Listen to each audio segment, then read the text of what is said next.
زمانش کمه برای راحتی شما عزیزان، اما 3 ماه به خاطر جمع‌آوری این آموزش زمان برده. پس با یه لایک و سابسکرایب خوشحالم کن.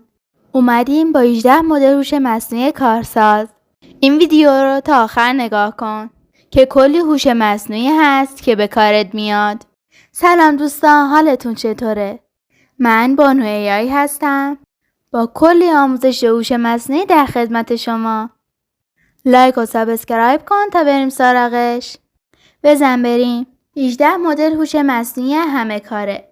در طول 3 ماه نزدیک به 1000 تا هوش مصنوعی رو تست کردم تا بتونم این 18 تا شاهکار را بهتون معرفی کنم. دیگه نبینم بگی هوش مصنوعی فقط چند جی‌بی‌تیه. شماره 1 برای پایان نامه دانشجویی مناسبه. شماره 2 ترجمه ویدیوها. شماره 3 ویرایش مقاله.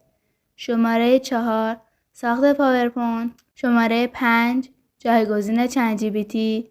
شماره 6 خلاصه کردن PDF. شماره 7 افزایش کیفیت عکس. شماره 8 موزیک ساز. شماره 9 تولید کردن پرامپ. شماره 10 حل مسائل ریاضی. 11 هوش مصنوعی ترکیبی.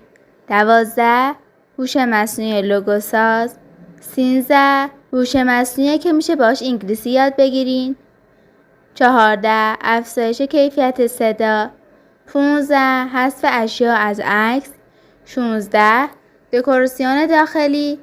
17 بازسازی عکس قدیمی و 18 وکیل هوش مصنوعی. لایک و سابسکرایب کن تا با هم بریم به آینده هوش مصنوعی. اگر سوالی راجع به تک تک این هوش مصنوعی ها داشتی داخل کامنت ها ازم بپرس. و اگر آموزش تمامش رو میخوای کانال رو سابسکرایب کن. تا آموزش دیگه خدا نگهدار.